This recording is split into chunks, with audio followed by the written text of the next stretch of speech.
Things that I've seen in society that have made me want to try to approach some type of healing. Racism, unfair treatment in the workplaces, as well as domestic violence, even how our kids treat each other in school, because that is a direct reflection of what we are teaching our kids. And if we see separatism, if we see racism, if we see hatred and bullying, that definitely stems from what our children are seeing us do. Human beings, we can be greater and we can rise above hate. When you go to the fundamental, the core of who we are all the same. We need the same things.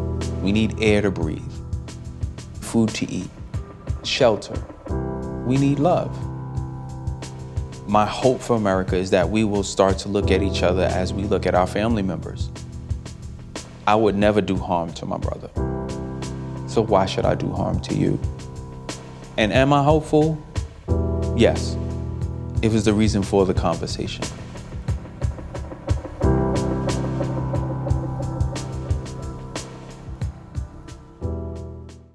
I am Percy Hicks, and I am the creative director of A Conversation in Harlem.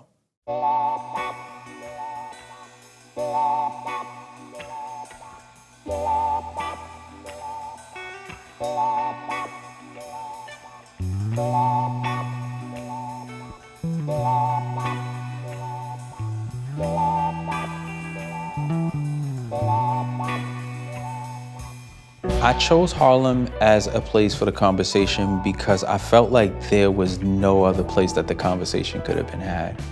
Harlem has always held the pulse of the people.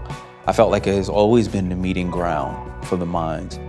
I feel like it's always been the meeting ground for music and art and fashion and so many other things. So when I thought about where I would do it, there was no other place but Harlem.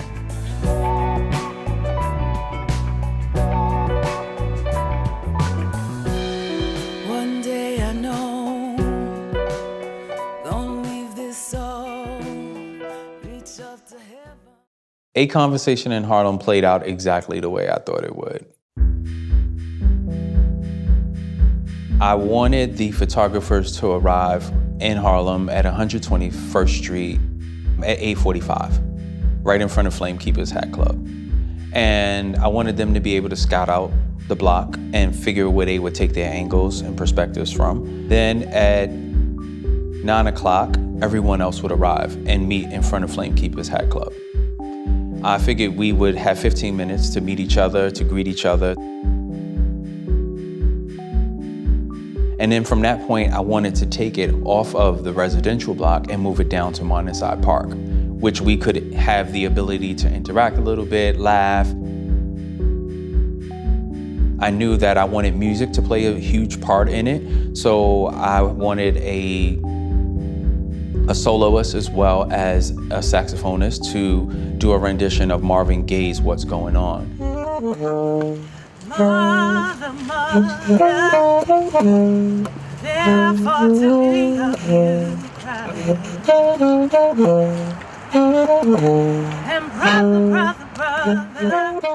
To me, music has a way of reaching through cracks and crevices, and we will let music in when we wouldn't let other things in. And once the music had opened them up, they were ready to receive the message. And it being one of love, respect, and kindness for our fellow human beings.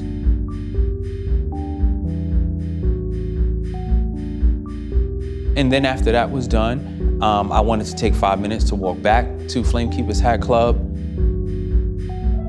and then take the opportunity to take the last photo of the day. And I knew that that would happen pretty fast. So after 1 hour's time, everyone would be free and able to go on their way for the rest of the day.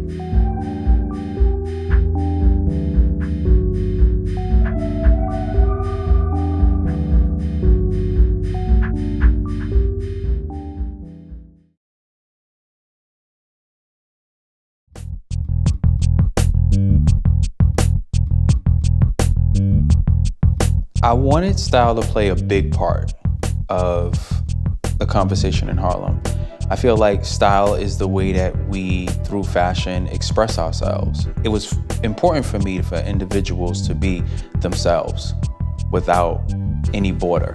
And the reason why I chose all black was to unify under one color. And so no one person would stick out. So we all be umbrellaed under black, but everybody would have a different take on what all black meant to them.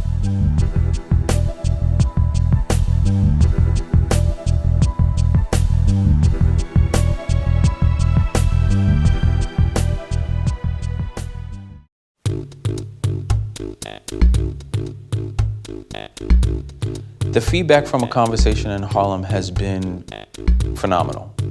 People have really been struck by the images, and it did exactly what I wanted it to do, to be a graphic reminder.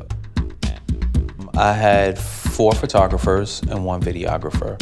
My reason for choosing those photographers was I knew that they would all capture the moment in a different way, from a different perspective. Where some caught detail shots, I knew some would catch, more shots from the foreground. And I wanted just that. I wanted different perspectives on that day and that conversation.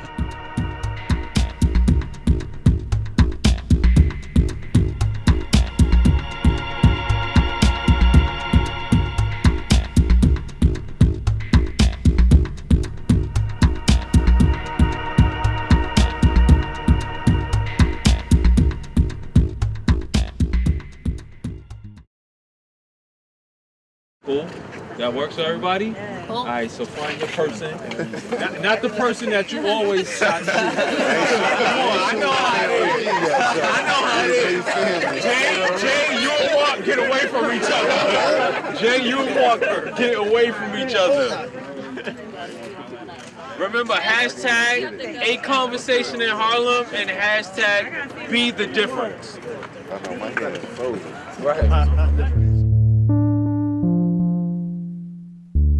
I wanted social media to play a major part in a conversation in Harlem.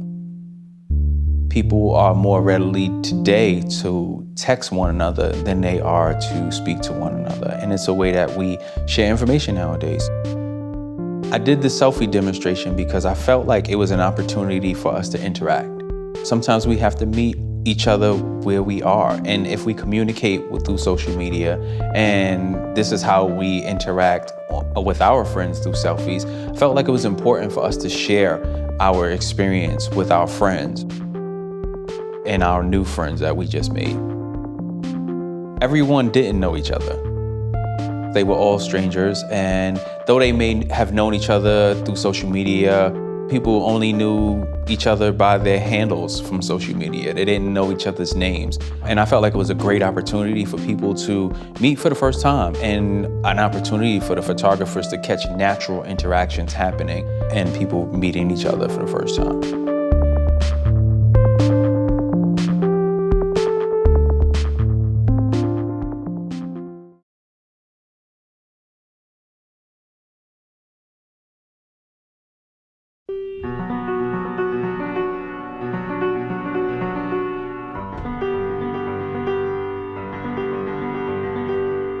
I do consider myself a leader.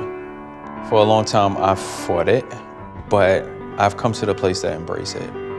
And maybe it may not be on a national-wide platform, but I can be a leader in my community.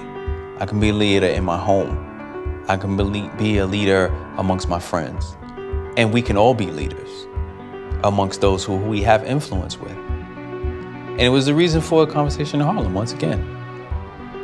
Finding people who have influence and having them share the fact that there is hope, the fact that there should be love, the fact that there should be understanding. So when you ask me, am I a leader? Yes, I am a leader. I don't think everyone else can be leaders. I know everybody else can be leaders. I feel a sense of accomplishment because it has been done. November 12th, for me, will always be the day that we had a conversation in Harlem. I hope that the event will go down in history as a start of a great movement.